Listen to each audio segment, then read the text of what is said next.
राग येणार नसेल तर एक विचारतो.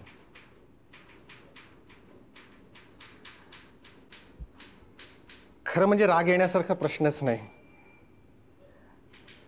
तुम्ही कविता करता का? का नाही म्हणजे असं का विचारता तुम्ही? माझ्या प्रश्नाचं उत्तर मिळालं. पण का? मला सहज वाटलं तुमच्याकडे बघून. तुम्ही नक्कीच कविता करत असणार. तुमची चुकीची समजूत झाली. नाही, बरोबर आहे. राग येणार नसेल तर एक सांगतो. बहुतेक सुशिक्षित दलित तरुण कविता करतात आणि मला दलित कविता अतिशय आवडतात. म्हणून मला वाटलं की तुम्ही बहुतेक कविता करत असणार. खरं ना? कुठे प्रसिद्ध झाल्या? नाही. कुठेच नाही? कुणाला वाचायला तरी दिल्या असते? नाही. कुणालाच नाही? खरंच नाही. मी मागितल्या तर द्याल मला वाचायला? सावकाश द्या, मी अधूनमधून लिहित असतो कविता. मागं सत्यकथेत एक लेखही आला होता. बाकी महाराष्ट्र टाइम्स वगैरे. मराठीचा लेक्चरर होतो पूर्वी. ती नोकरी गेली, पण हा छंद राहिला काय. तुम्ही लिहिता कविता? छे छे, मी वाचतो. आणि मला कविता वाचायला आवडतात आणि त्यांच्यावर लिहायला आवडतं. मी देईन कधीतरी सवडीने वाचायला तुम्हाला. थँक्स. हो, पण हसायचं नाही हा. ते मी ठरवेन.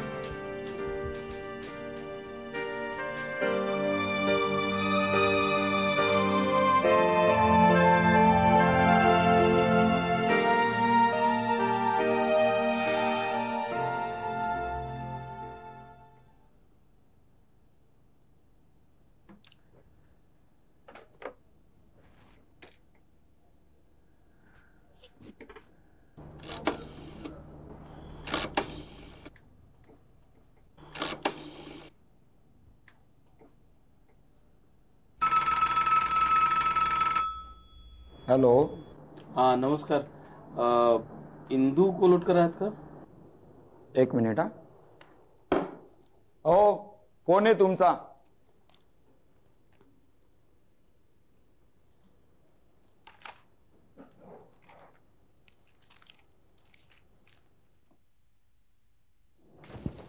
हॅलो, कोण बोलतंय? हाँ नमस्कार, मी नागेश कांबळे बोलतो. नमस्कार कांबळे साहेब. हे बघ, मी तुला कितीदा सांगितलं मला साहेब म्हणत जाऊ नको. फोन ठेवून देऊ का मी? सॉरी, चुकलं सर. नाही नाही ठीक आहे, बोल. हे बघ, मी तुला याच्यासाठी फोन केला होता की तुझ्या सगळ्या कविता मी वाचल्या. कॉंग्रॅच्युलेशन. थँक्स. खरंच छान आहे. हो, थोडीशी मेहनत करावी लागेल तुला त्यावर, पण मला मनापासून आवडलं. थँक्स. थँक्स थँक्स काय काहीतरी बोलशील की नाही? काही नाही, खरंच आवडल्या. खरंच आवडल्या. आपण बोलू त्यांच्यावर. आज संध्याकाळी काय करतेस? काही नाही. हा, मग बसू कुठेतरी गप्पा मारू कवितांवर. हा, अर्धा पाऊण तास. ठीक आहे. कुठे? तू एक काम कर, तुझ्या ऑफिसच्या पोर्च मध्ये थांब, मी येतो 5:15. ठीक आहे, येते मी. 5:15. 5:15. बर बर. बाय.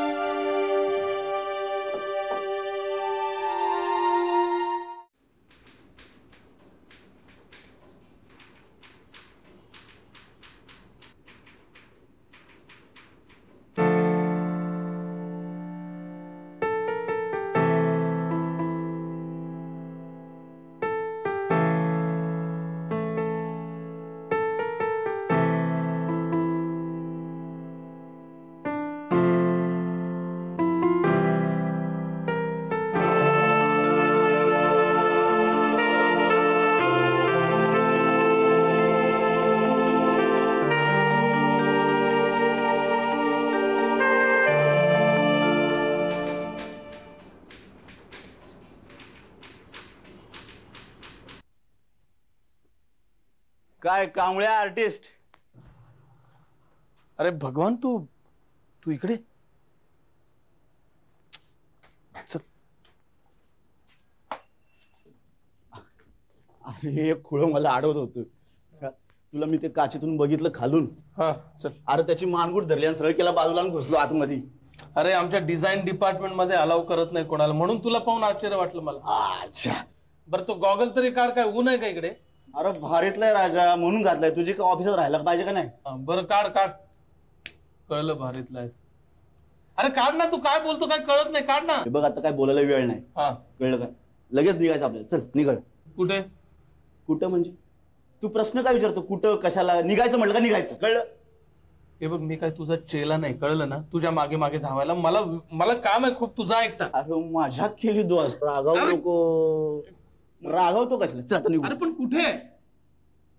अरे फार लांब नाही, इथंच मंत्रालयात जायचं बघ आपल्याला. जो नामदार आहे का नाही भाऊसाहेब, हा आपल्या वर्धापन दिनानिमित्त त्याशी जरा बोलू. जरा धुमधाम करू म्हणतोय. त्याशी बोलू. चल. पण मी कशाला पाहिजे तिकडे? वा. अरे तुझा दोस्त तू कवी मनाचा माणूस. तुला मानतो. आम्ही काय मावाली तुझ्या आईला. मला बिलकुल वेळ नाही. 5:15 वाजता मला एक अपॉइंटमेंट आहे, कळलं? 5:15 ना? हा कुठे सांग मला. इथेच बस स्टॉप जवळ. तुझ्या आईला तुला 5ला सोडतो ना. बस स्टॉप जवळ आहे ना काय? जय भीम. तुला 5ला सोडतो बघ. नामदाराकडे 5 मिनिटाचं काम आहे. नुसतं बोलू आणि लगेच निघू. कळलं का? चल तुला 5ला सोडतो. अरे पण लय चिकना चिकना माल आहे तुझ्या ऑफिसात यार. हा चल चल चल. तू चल, मी बॅग घेऊन आलो. तू चल लवकर ये. खाली वाट बघतो. टॅक्सी थांबवतो. चल. अरे जा ना, पटकन ये मी तू. आलो.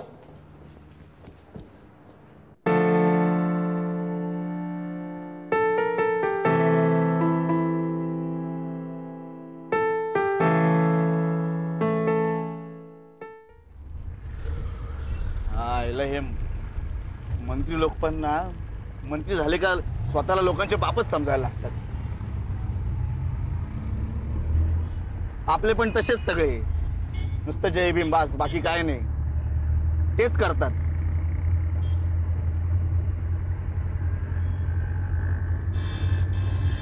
काय झालं?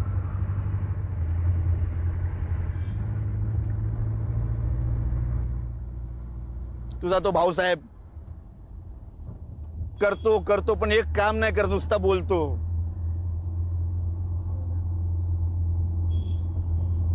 त्याच्यानं झाला एकदा व्यवस्थित दंडा दिला पाहिजे.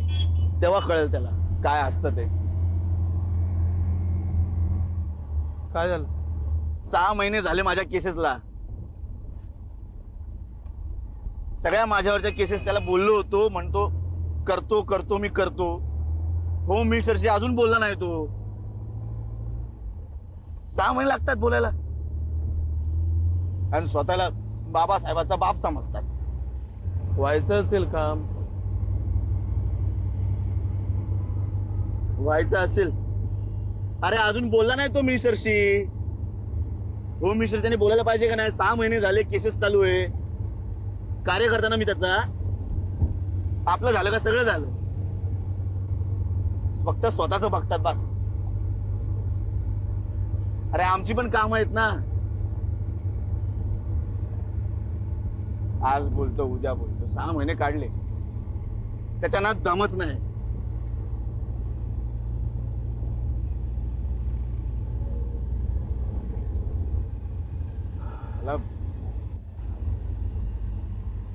चल बोलून बघू काय होतंय ते. आलं का रे?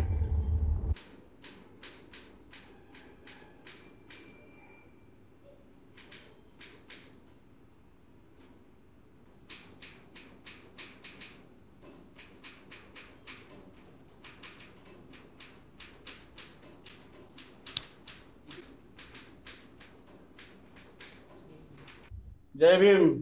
काय आहे का तुमचे साहेब भाऊसाहेब? साहेब मीटिंग मध्ये थोडं थांबायला लागेल. मी असं करतो, मी जरा जाऊन येतो. 5:15. अरे थांब, तू कुठं जायचं नाही. तुझ्या समोर असताना सुनवायचंय मला. मी आलो, फोन करू. लवकर ये रे. कोणाची मीटिंग चालू आहे?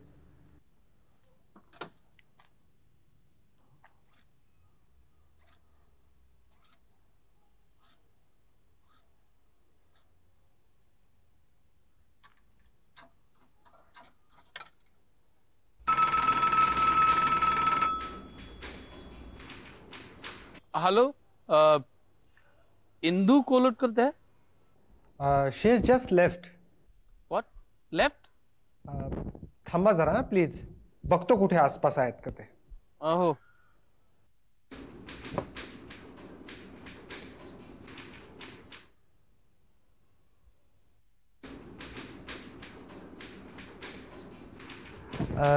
शी इज लेफ्ट. कोण बोलतं? मी नागेश कांबळे. अच्छा ठीक आहे. बर.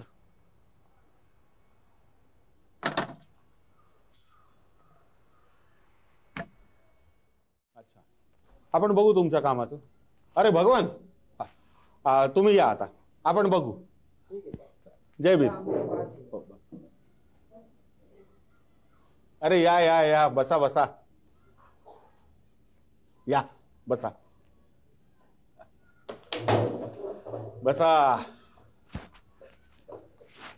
सोनवणे, हा चहा घ्या.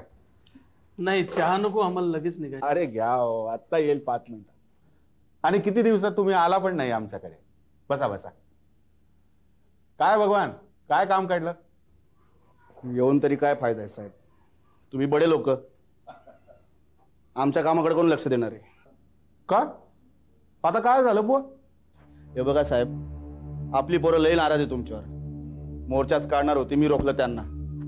म्हटलं आपला माणूस आहे, जाऊ दे. मला तर आता काही कळेनासच झालंय बुवा. म्हणजे असं केलं तर तुम्ही लोक बॉम्ब मारता, आणि तसं केलं तर ते लोक बॉम्ब मारतात. आता तूच सांग नागेश, हे रिझर्वेशन हे ऑफिसर लोक किती बॉम्ब मारतात माहितीये तुला? हे आता आले होते ना लोक, हे कोण होते माहितीये? Schedule caste government medical officers association. आता मला सांगा, हे सगळे लोक बऱ्यापैकी पैसा जमवून असलेली लोक, म्हणजे यांना मेडिकल कॉलेजमध्ये ऍडमिशन मिळाल्या राखीव जागातून, नोकऱ्या मिळाल्या राखीव जागातून, प्रमोशन मिळाली राखीव जागातून. हे एवढं सगळं यांच्यासाठी झालं कोट्यातून. आणि आता यांची काय डिमांड असेल? यांचं म्हणणं असं आहे, म्हणजे आता मी तुला एकच केस सांगतो बरं का. 6 महिन्यापूर्वी आपण एका माणसाला रजिस्ट्रार केला कोट्यातून. म्हणजे त्याच्यावरच्या 6 ऑफिसर्सला डावलून सिनियर ऑफिसरला बरं का, याला रजिस्ट्रार केला. आता यांचं म्हणणं असं आहे की एक डीनची पोस्ट रिकामी आहे, त्या डीनच्या पोस्टसाठी याला घ्यावा कोट्यातून.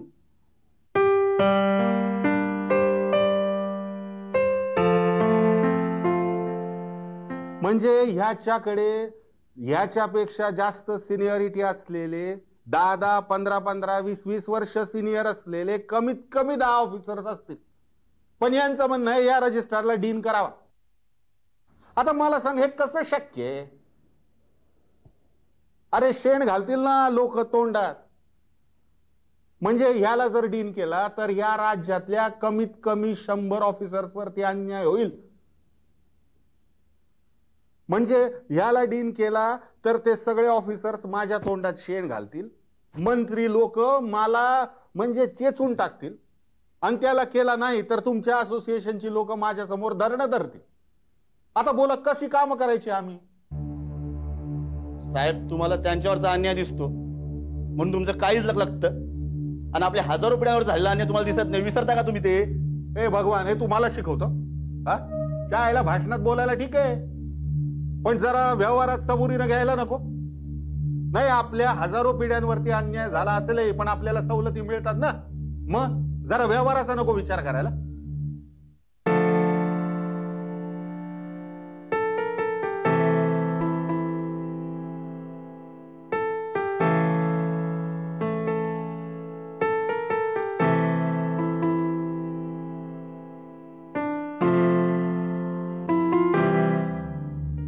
बरोबर आहे साहेब, बरोबर आहे तुमचं. तुम्ही हे असंच बोलणार कारण तुम्ही दलित बामण होऊन बसले ना. आम्ही राहिलो मात्र खरे दलित. हे मात्र ऐकून घेणार नाही मी. त्याला तुझ्या भाषणातही तू अशा शिव्या देत असतो. अरे भगवान, तुम्ही मारे क्रांतीच्या बाता मारता, आणि कोणी जर समजुतीचं बोलायला लागलं तर दलित बामण म्हणून हेटाळणी करतोय रे. त्याला क्रांती म्हणजे काय माहितीये का तुला भगवान? 4 पोरं गोळा केली आणि आई माईवरनं शिव्या दिल्या म्हणजे क्रांती होत नाही. माझ्यासारखं प्रत्यक्ष काम करायची वेळ आली ना मग कळेल तुला. हे बघा साहेब, जमत नसेल ना काम तर सोडून द्या ना हे मंत्रीपद. काय लागून काय राहिलं या मंत्रिपदाला? मंत्रीपद सोडून दे. हा?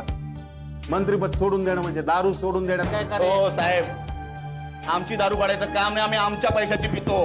पितो रे पितो, तुमच्याच पैशाची पितो. आणि ते पैसे कुठनं येतात हे बी मला माहिती रे. नागेश तू बोल ना काहीतरी. हा? तू का गप्प? खरं सांगू का भाऊसाहेब, मी काय बोलणार, तुमच्या दोघांचं भांडण. नाही रे, भांडणाबद्दल नाही बोलत मी. ते रिझर्वेशनचं बोललो ना मी, त्याविषयी बोल. खरं सांगू का भाऊसाहेब, मला तुमचंही पटतं आणि भगवानचंही पटतं. म्हणजे रिझर्वेशन बद्दल आणि या कोट्याबद्दल आपण सगळ्यांनी दमानी घ्यायला पाहिजे, बरोबर आहे.